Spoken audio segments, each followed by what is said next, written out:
نستعينه ونستغفره ونعوذ بالله من شرور أنفسنا ومن سيئات أعمالنا من يهده الله فلا مضل له ومن يضلله فلا هادي له وأشهد أن لا إله إلا الله وحده لا شريك له وأشهد أن محمدًا عبده ورسوله أما بعد فإن خير الحديث كتاب الله وخير الهدي هدي محمد صلى الله عليه وسلم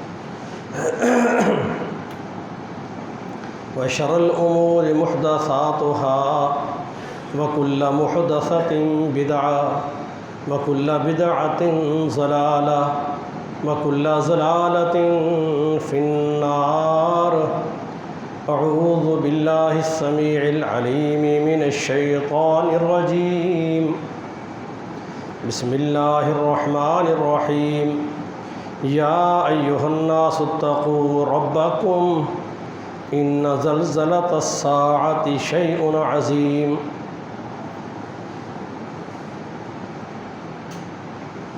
اے لوگو اس ذات سے ڈر جاؤ جو تمہارا پروردگار ہے۔ یقیناً قیامت کا زلزلہ، قیامت کی ہولناکییں یہ بڑی عظیم اور تمہارے تصور سے بہت بلند و بالا ہے۔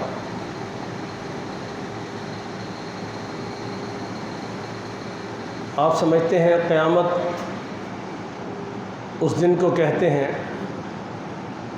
کہ آدم علیہ السلام سے لے کر اور دنیا انسانیت میں آخری پیدا ہونے والا انسان، یہ سب اللہ کے حضور جمع کیے جائیں گے۔ ان الینا ایابہم ثم ان علینا حسابہم،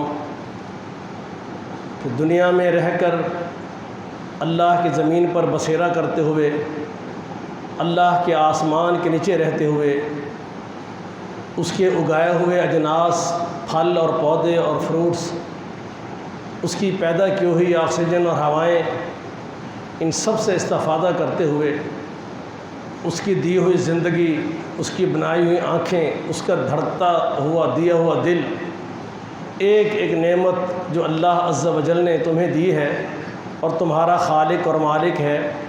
الا لہ الخلق والامر، وہ رب ذوالجلال فرماتے ہیں جب خالق میں ہوں تو مخلوق پر لازم ہے کہ میرے حکم کی فرما برداری کرے، میرے حکم کی پاسداری کرے۔ اب دنیا میں انسان کو اللہ تعالیٰ نے ایک حد تک آزادی دی ہے اور اللہ یہ چاہتے ہیں کہ بندہ اپنی مرضی اور خوشی سے اللہ کی عبادت کرے، اس کا فرما بردار بن جائے۔ قیامت کا دن اس لیے قائم کیا جائے گا، یہ 50,000 سال کا دن ہوگا۔ اس میں اللہ تعالیٰ اپنے بندوں سے ان کے اعمال کا حساب لیں گے۔ رسول اللہ صلی اللہ علیہ وسلم کی حدیث ہے، ہر بندے سے اللہ فردن فردن حساب لے گا، اس بندے کے ساتھ کوئی نہیں ہوگا، اللہ اور بندے کے درمیان کوئی ترجمان نہیں ہوگا، ہر بندے کو اپنی زندگی کے معاملات کا حساب دینا ہوگا۔ اللہ عز و جل نے انسانوں پر رحم کھاتے ہوئے اپنے انبیاء اور رسول بھیجے تاکہ وہ اللہ کے بندوں کو صحیح ٹریک اور صحیح راستے پر کھڑا کریں، صحیح راستے پہ چلنے کی تعلیم دیں، تاکہ جب یہ اللہ کے حضور پیش ہوں تو انہیں اللہ کی رحمت اور مغفرت حاصل ہو اور یہ اللہ کی جنت میں چلے جائیں، اللہ کے عذاب سے بچ جائیں۔ انبیاء آتے رہے، لوگوں کو اللہ کا دین، اللہ کی منشا، اللہ کی مرضی بتاتے رہے، حتیٰ کہ اللہ عز و جل نے وہ عظیم الشان احسان اس امت پر کیا کہ محمد الرسول اللہ صلی اللہ علیہ وسلم کو آخری نبی بنا کر بھیجا۔ نبی السلام فرماتے ہیں میں جب تمہیں واعظ کرتا ہوں، نصیحت کرتا ہوں، خطبہ دیتا ہوں تو میرا انداز یہ ہوتا ہے کہ میں تمہیں پکڑ پکڑ کر تمہاری پیٹھوں سے، کمر سے تمہیں کھینچ کھینچ کر جہنم سے نکال لوں اور تم اللہ کی جنت میں چلے جاؤ۔ رسول اللہ صلی اللہ علیہ وسلم کو امت کا کس حد تک درد تھا کہ آپ رات کی تاریکیوں میں جب دنیا انسانیت سوئی ہوئی ہے، امت گہری نیند میں ہے، اور اللہ کے پیغمبر علیہ الصلوۃ والسلام مصلی کی پشت پہ کھڑے ہو کے رو رہے ہیں، اور رونے کی غرض و غایت جب جبریل علیہ السلام نے اللہ کی طرف سے آ کر پوچھا تو فرمایا محمد علیہ الصلوۃ والسلام کو یہ غم اپنی امت کی نجات کے بارے میں لیا جا رہا ہے۔ میرے بھائیوں، یہ بات میں اور آپ یقینی طور پر جانتے ہیں کہ اللہ کے ہاں اعمال پر اس قسم کے اعمال دنیا میں ہم کر کے جائیں کہ ہم اللہ کی رحمت ہمیں حاصل ہو جائے اور اللہ ہماری خطاؤں کو معاف فرما دے۔ محمد رسول اللہ صلی اللہ علیہ وسلم جیسے آپ دنیا میں دیکھتے ہیں کوئی بڑا بزرگ فوت ہونے لگتا ہے، اپنی اولاد کو بلاتا ہے، وصیتیں کرتا ہے، خیر کی باتیں بتاتا ہے، اس کے ذہن میں ہوتا ہے کہ میری اولاد، میرے یہ عزیز و اقارب کسی فتنہ میں، جھگڑوں میں، تنازعات کے شکار نہ ہو جائیں۔ محمد رسول اللہ صلی اللہ علیہ وسلم آپ نے بھی اپنی وفات سے کچھ عرصہ پہلے امت کو بڑی حساس قسم کی وصیتیں کی تھیں۔ میں ان میں سے 2-3 وصیتوں پر بات کروں گا۔ نبی علیہ الصلوۃ والسلام حجۃ الوداع کے موقع پر، جس کے 3 ماہ بعد آپ کی تقریباً وفات ہو گئی، 10 ہجری کے اندر آپ حجۃ الوداع میں میدان عرفات میں ہیں اور ایک بڑی عظیم الشان وصیت کی اپنی امت کو۔ فرمایا ہو سکتا ہے اللہ کی طرف سے پیغام لانے والا پیغام لے کر آئے، مراد رسول اللہ صلی اللہ علیہ وسلم کی اپنی وفات کا پیغام تھا کہ میری اللہ کی طرف سے میری زندگی کے خاتمے کا پیغام لے کر اللہ کا بھیجا ہوا فرشتہ آئے، اور ہو سکتا ہے آئندہ سال اس جگہ میری اور تمہاری ملاقات نہ ہو سکے۔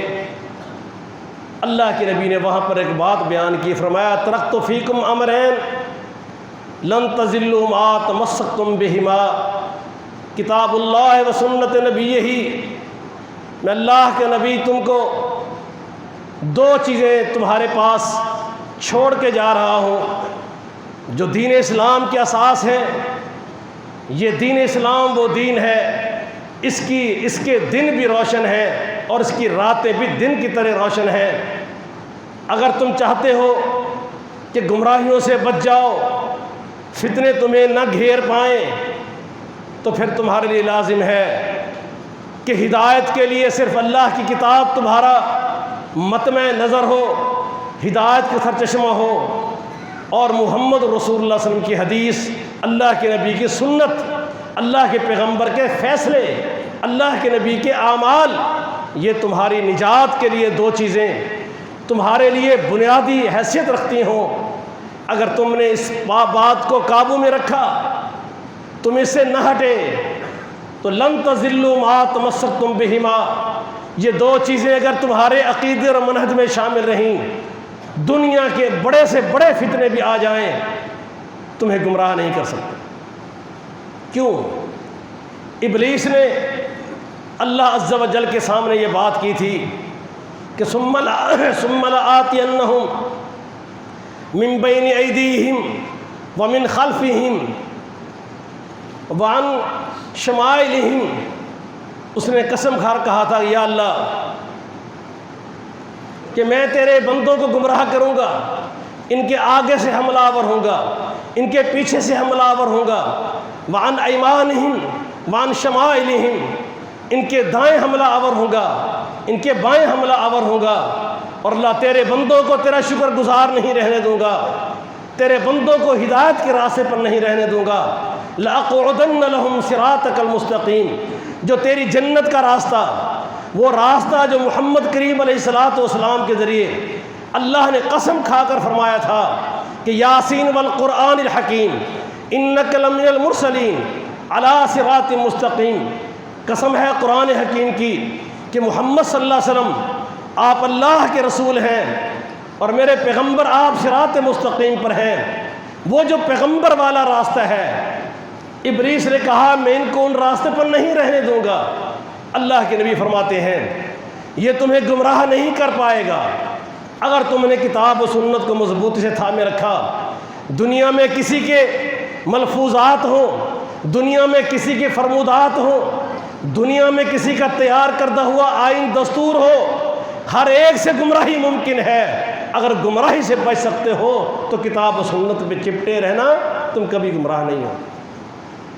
اللہ کے پیغمبر آئے، مدینہ پہنچے، وفات سے کچھ دن پہلے ایک گھر سے نکلے، اور نکلتے ہوئے آپ صلی اللہ علیہ وسلم نے فوج شدگان کے پاس بھی گئے، شہدائے احد کی قبروں پر گئے، اور اپنے ان صحابہ پر جو وفات ہو چکی تھی جن کی، ان کی قبروں پر بھی گئے، اور پھر اللہ کے رسول نے ممبر پر بیٹھ کر زندہ لوگوں کو بھی وصیتیں کیں اور فوت شدہ لوگوں کو بھی، اور وہاں اللہ کے رسول صلی اللہ علیہ وسلم نے ایک بات کی، فرمایا اب قریب ہے تمہاری ہماری جدائی، اور فرمایا رسول اللہ صلی اللہ علیہ وسلم نے اب تمہارے اور ہمارے ملاقات کا جو مقام ہے وہ حوض کوثر ہوگا۔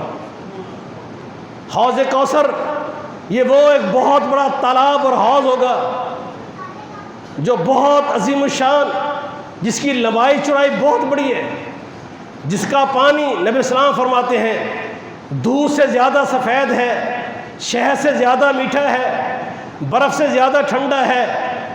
یہ وہ ایک عظیم الشان تحفہ اور گفٹ ہے جو محمد الرسول اللہ صلی اللہ علیہ وسلم کو اللہ نے انا اعطیناک الکوثر کہہ کر دیا۔ فرمایا اب ہماری تمہاری ملاقات اس حوض کوثر پر ہوگی۔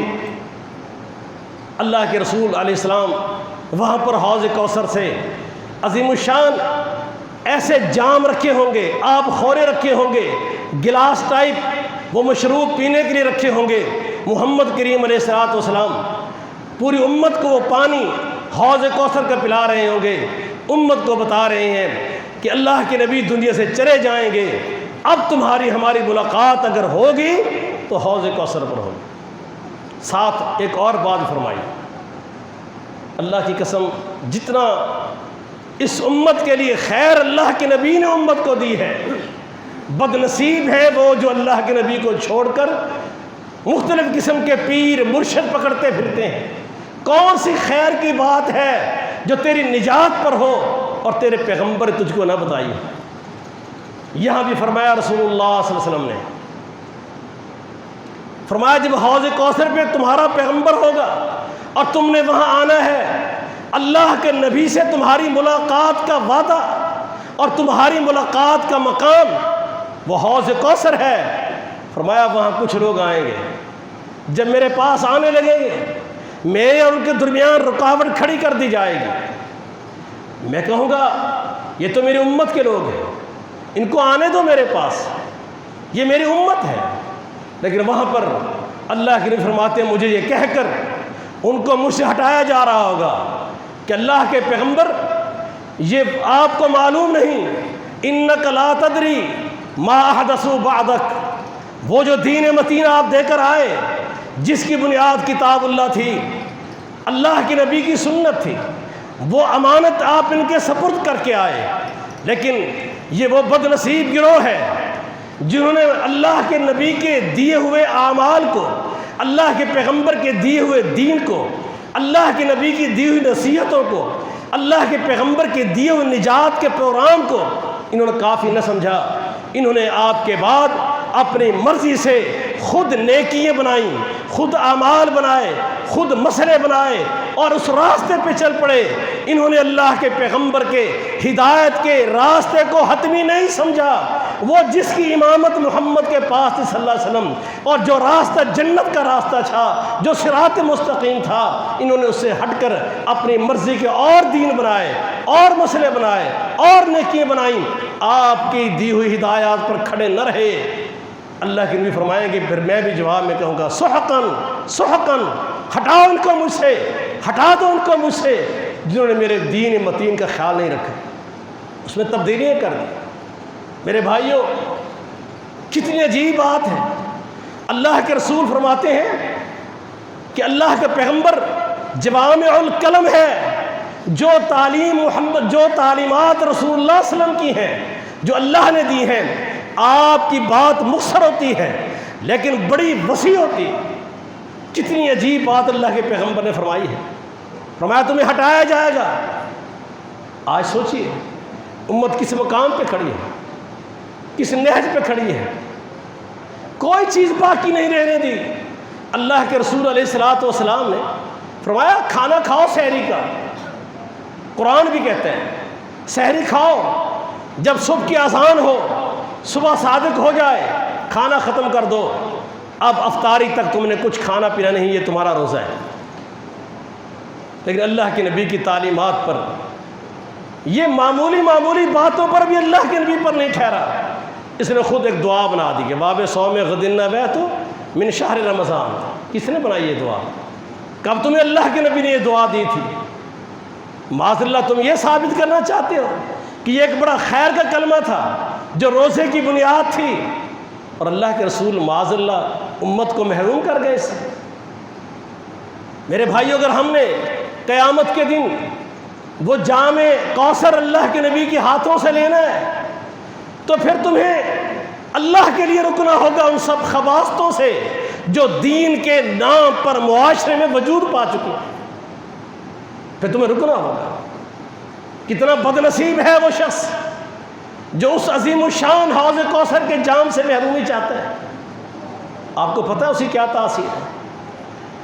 جو بندہ اس جام کوثر سے محروم کر دیا گیا، ساتوں سمندر پلا دو اس کی پیاس ختم نہیں ہوگی۔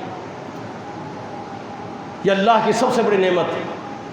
کتنا عظیم الشان مشروب ہے جو اللہ نے اپنے نیک بندوں کی تواضع کے لیے قائم کر دیے ہے، اور پھر وہ ہاتھ بھی کائنات میں کس کا ہے جس کے ہاتھ سے امت کو دیا جائے گا۔ اس جام کوثر سے محرومی کس پہ کرتے ہیں؟ میں یہ باتیں بھائیوں اس لیے کرتا ہوں کہ میرا اللہ مجھے بھی اپنی امان میں رکھے، میرے ان بھائیوں کو بھی اپنی امان میں رکھے، کہ کہیں قیامت کے دن ہم اپنی بے وقوفی اور حماقتوں سے اور دنیاوی لالچ کی وجہ سے کر کے اللہ کے پیغمبر کے ہاتھوں اس خیر سے محروم نہ ہو جائے۔ کیا ایک گوشت کی پلیٹ پر، چاولوں کے ایک ڈونگے پر، کل خانی اور ختموں کی رسموں پر بیٹھ کر محمد کے ہاتھوں جام کوثر سے محرومی چاہتے ہو صلی اللہ علیہ وسلم؟ اس تھوڑے سے گوشت کے ٹکڑے پر تم، یہی اللہ کے نبی کی محبت؟ کیوں اللہ کے نبی بار بار فرما رہے ہیں؟ دو باتیں بیان کر دیں کہ حوض کوثر پہ تمہاری میری ملاقات ہوگی، اور یہ بھی بتا دیا کہ کن کرتوتوں کی وجہ سے محمد سے دور کرتی جاؤ گے صلی اللہ علیہ وسلم۔ آج امت کھڑی ہے چاہتے ہوئے بھی۔ میرے بھائیوں، اللہ فرماتے ہیں وَلَنَبْلُوَنَّكُمْ بِشَيْءٍ مِّنَ الْخَوْفِ وَالْجُوعِ وَنَقْصٍ مِّنَ الْأَمْوَالِ وَالْأَنفُسِ وَالثَّمَرَاتِ۔ اگر اللہ کا دین اسلام قبول کرنا ہے، محمد سے دوستی صلی اللہ علیہ وسلم، محمد رسول اللہ پر ایمان لانا علیہ الصلوۃ والسلام اتنا آسان نہیں ہے۔ تمہاری آزمائشیں ہوں گی۔ کس طرح ہوگی؟ گھبراہٹ آئے گی، خوف آئے گا، یار بات تو ٹھیک ہے، بابا جی فوت ہو گئے، یہ دیگیں لگانا، یہ لوگوں کو جمع کرنا، ان کے لیے کھانے کا بندوبست کرنا، یہ تو ہندوؤں کی رسم ہے، یہ محمد علیہ الصلوۃ والسلام کا دین تو نہیں ہے۔ چہیتی بیوی، اس امت کی محسنہ سیدہ خدیجہ رضی اللہ تعالیٰ عنہ، میری اور امت پوری کی ماں، اللہ کے نبی کو ان سے بڑا ہی پیار تھا۔ فرمایا خدیجہ نے اپنے مال سے بھی اور اپنی باتوں سے بھی اپنے ساتھ سے اس نبی کے ساتھ کھڑی تھیں جب اللہ کے پیغمبر تنہا تھے۔ فوت ہوئیں، اللہ کے نبی سخاوت نہیں کرنا جانتے تھے۔ اللہ کے نبی سے بڑھ کر سخی کون ہوگا؟ کب رسول اللہ صلی اللہ علیہ وسلم نے اپنی بیوی کی وفات پر یہ کھانے اور طعام کے انتظامات کیے؟ یہ میرے نبی کا دین نہیں تھا۔ خود دین بناؤ گے پھر پیغمبر کے ہاتھوں سے حوض کوثر نصیب نہیں ہوگا۔ اب اس حوض کوثر کے جام کو یا کہو یا ایمان چھوڑو کہ اللہ کے نبی کی بات خیر والی نہیں تمہارے لیے، یا معاذ اللہ پیغمبر کی بات سچائی پر مبنی نہیں۔ اگر ہے تو پھر بتاؤ یہ یا علی مدد کا عقیدہ یہ کس نے تم کو دیا ہے؟ یہ کسی کو داتا بنانا یہ کس نے دیا ہے؟ کیا اللہ کے نبی کے صحابہ نے کبھی کہا کہ محمد صلی اللہ علیہ وسلم آپ ہمارے داتا ہیں؟ کبھی اللہ کے پیغمبر کی قبروں پہ آ کر آپ کی قبر اطہر پہ کہا آئے ہو تیرے در پہ تو کچھ لے کر جائیں گے؟ انہیں پتہ ہے کہ وہ در صرف اکیلا اللہ کا ہے۔ اللہ کے نبی کی یہ تعلیم ہے۔ اللہ کے پیغمبر کی قبر اطہر پر صحابہ نے، حالانکہ گانے بجانے کے آلات تو اس وقت بھی تھے، اس وقت بھی گانے بجتے تھے، آلات بجتے تھے، ڈانس ہوتے تھے، اللہ کے پیغمبر کی قبر اطہر پر، ابو بکر و عمر کی قبروں پر، عثمان و علی کی قبروں پر کب یہ اس قسم کے ادھم مچائے گئے ہیں جو آج کبھی بہاؤالدین ذکر ملتانی کے مزار پر، کبھی شاہ شمس کے مزار پر، کبھی کسی دربار پر؟ کون ہے جو ان کو سمجھائے کہ لوگوں آج جس کرتوتوں پہ تم کھڑے ہو گئے ہو حوض کوثر سے نبی کے ہاتھوں محروم کر دیے جاؤ؟ اللہ کے رسول کی حدیث صحیح بخاری میں، صحیح مسلم میں۔ ایک اور بات اللہ کے رسول نے فرمایا، دوسری بات فرمائی کہ لوگوں وہ وقت قریب ہے، میری امت فتنوں میں فرقہ وارد کا شکار ہوگی، گروہ میں بٹے گی، گروہ در گروہ ہوگی، 72 فرقوں میں بٹ جائے گی۔ جامع ترمذی کی صحیح حدیث ہے۔ فرمایا سارے جہنم میں جائیں گے۔ اللہ کے نبی کے صحابہ ڈر گئے۔ فرمایا ایک جنت میں جائے گا۔ اللہ کے نبی ہمیں اس جنت میں جانے والے راستے کی نشاندہی کر دیں تاکہ ہم گمراہ نہ ہو پائیں، ہم جنت کے راستے سے کٹ نہ جائیں۔ فرمایا رسول اللہ صلی اللہ علیہ وسلم نے یہ نصیحتیں ہیں اللہ کے رسول کی، یہ وہ ہے جو میرے اور آپ کے تھامنے سے ہم اللہ کے ہاں کامیاب ہو سکتے ہیں۔ فرمایا رسول اللہ صلی اللہ علیہ وسلم ما انا علیہ و صحابی، جو اس دین پر رہے گا جس پر میں ہوں اور میرے صحابہ ہیں۔ اور بھائیوں اس سے بڑی حقیقت کھول کر بیان کیسے ہوتی ہے؟ جملہ مختصر ہے، پورا دین سمجھا دیا۔ تو اس معاشرے میں آنکھ کھولے، وہ تیرا بزرگ ہو، وہ تیرا پیر ہے، تیرا بابا ہے، تیرا خاندان ہے، تجھے وظیفے بتائے، تجھے ذکر کے طریقے بتائے، تجھے جو چیزیں بتاتے جائیں، تو آنکھ کھولے۔ ایک طرف تعزیے کی پوجا، قبروں مزاروں کی پوجا، آستانوں پہ حاضری ہیں، تو فوراً دیکھے گا کیا علی رضی اللہ عنہ سے پہلے محمد رسول اللہ صلی اللہ علیہ وسلم کی وفات ہوئی، میرے پیغمبر کے گھوڑا بھی موجود تھا اصلی، میرے پیغمبر کی اونٹنی بھی موجود تھی۔ کیا رسول اللہ صلی اللہ علیہ وسلم کے صحابہ نے غم رسول میں ایسا کچھ کیا؟ ابو بکر صدیق، عمر فاروق، عثمان و علی، خود سیدنا علی شہید ہوئے، حسنین کریمین نے، ان کی اولاد نے کبھی کو ایسا کیا؟ سیدنا حسین شہید ہوئے، سیدنا زین العابدین نے ایسا کیا؟ تم فوراً دیکھو گے میرے نبی نے فرمایا ہے ما انا علیہ و اصحابی، کوئی عمل شروع کرنے سے پہلے تیری نظر محمد پہ ہو علیہ الصلوۃ والسلام، یہ اللہ کے نبی کے صحابہ پر۔ جو چیز وہاں دین نہیں ہے، جو عقیدہ وہاں نہیں ہے، جو عمل وہاں نہیں ہے، اگر چاہتے ہو جہنم سے بچ جائیں، میرے نبی نے فرمایا اس کے علاوہ باقی جتنے تمہیں نیکیاں کرنے والے، اعمال کرنے والے جو بھی نظر آئیں گے وہ سب جہنم کا ایندھن بنیں گے۔ اللہ کے نبی فرماتے ہیں میں تمہیں نصیحت کرتے ہوئے اس جذبات سے نصیحت کرتا ہوں کہ تمہاری کمر کو پکڑ کر کھینچ لوں تم کو جہنم سے۔ ایک حدیث میں آتا ہے کہ تم ہو محمد کو دھکیل کر بھی جہنم میں گرتے جا رہے ہو سب۔ میرے بھائیو، یہ رمضان مبارک کا آخری جمعہ ہے، اور تقویٰ کیا ہے کہ روزے رکھو تاکہ تم متقی بن جاؤ۔ اللہ قرآن میں کہتے تقویٰ یہ ہے وَمَا آتَاكُمُ الرَّسُولُ فَخُذُوهُ وَمَا نَهَاكُمْ عَنْهُ فَانْتَهُوا وَاتَّقُوا اللَّهَ۔ اللہ کا رسول جو دین دیتا ہے، جو نیکی دے، جو عمل دے، جو خیر دے، اس کو اپناتے جاؤ، جس سے نبی روکے رکتے جاؤ، یہ تقویٰ ہے۔ میرے بھائیوں، اپنی زندگیوں پہ غور کر لو۔ اگر اللہ کے رسول کے ہر حکم پر لبیک کہنا، اللہ کے نبی کی منع کردہ چیزوں سے رکنا، اگر یہ مہینہ روزے رکھ کر بھی میری اور آپ کی زندگی میں تبدیلی نہیں آئی تو یہ رمضان نے ہمیں کچھ فائدہ نہیں دیا۔ وما علینا۔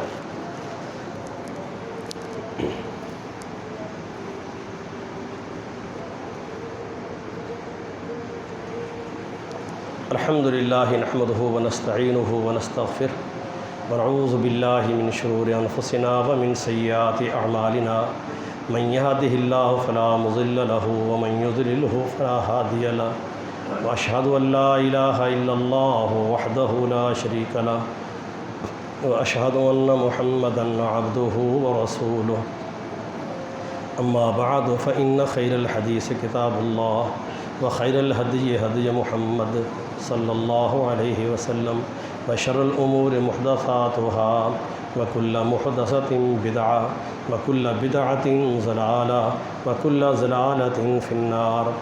اعوذ باللہ السمیع العلیم من الشیطان الرجیم۔ یا ایہا الذین آمنوا اتقوا اللہ حق تقاتہ ولا تموتن الا وانتم مسلمون۔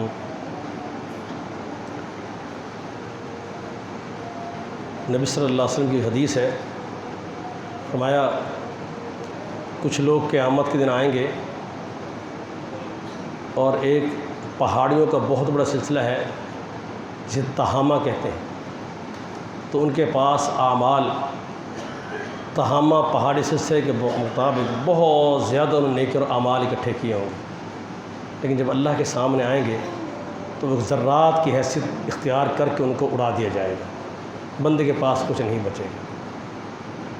یہ بڑی عجیب اور خطرناک صورتحال ہے۔ صحابہ نے پوچھا اللہ کے رسول ایسا کن کے ساتھ ہوگا اور کیوں ہوگا؟ فرمایا جو لوگوں کے سامنے ان کی زندگی نیکی والی ہوتی تھی اور جب تنہائیوں میں ہوتے تھے تو اللہ کی بغاوتیں کرتے تھے، پھر وہ کرتوت کرتے تھے، یعنی اللہ سے اتنا بھی حیا نہیں جتنا حیا وہ اپنے ماں باپ سے کرتے تھے، اپنے دوستوں سے کرتے تھے، اپنے لوگوں سے کرتے ہیں، اتنا حیا وہ اللہ سے نہ کریں گے، نہیں کرتے۔ اور تنہائیوں میں جب اکیلے ہوتے ہیں تو ہر وہ خباستیں کرتے ہیں جو لوگوں کے سامنے وہ نہیں کرتے۔ جب اس قسم کے لوگ آئیں گے کہ بظاہر نیکیاں کرتے رہے، وہ نیکیاں اکٹھی ہو کے بہت زیادہ ہوں گی، لیکن جب تنہائیوں میں ہوتے ہیں وہ جو کرتوت، وہ سمجھتے ہیں کہ معاذ اللہ یہ لوگ تو دیکھتے ہیں اگر میں نے غلطی کی، لیکن وہ اللہ کے بارے میں پتہ نہیں یہ کی رکھتے ہیں کہ اللہ نہیں دیکھتا۔ تو میرے بھائیوں، یہ بھی تقوی کی بنیادی شرط ہے کہ اللہ سے فرمایا میں تمہیں تقوی کی وصیت کرتا ہوں، اور یہ وصیت تم پر اکیلے میں بھی، تنہائیوں میں بھی، جلوت میں بھی، خلوت میں بھی، چھپے ہوئے بھی، ظاہر میں بھی، ہر حال میں تم نے اللہ کا خوف دل میں رکھنا ہے۔ جب بھی کوئی کام کرنے لگو سوچو میرا اللہ ناراض تو نہیں ہوگا اس سے۔ اللہ مجھے اور آپ کو اپنی جلوت اور خلوت بھی اللہ کے تقوی پر رکھنے کی توفیق عطا فرمائے۔ نماز عید الفطر انشاءاللہ ہم جیسے پہلے کالونی روڈ پہ اسٹیڈیم کے ساتھ جو سکول ہے وہاں پڑھا کرتے ہیں، تو انشاءاللہ 6:30 بجے، مانا 6:30 ہی ہوگا انشاءاللہ، کوشش کریں گے آپ حضرات ٹائم پر پہنچیں، اور 7 بجے تک انشاءاللہ ہم خطبہ بھی نماز بھی پوری مکمل کر دیں گے۔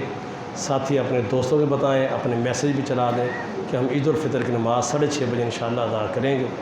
سبحان ربک رب العزت عما یصفون وسلام علی المرسلین والحمد للہ۔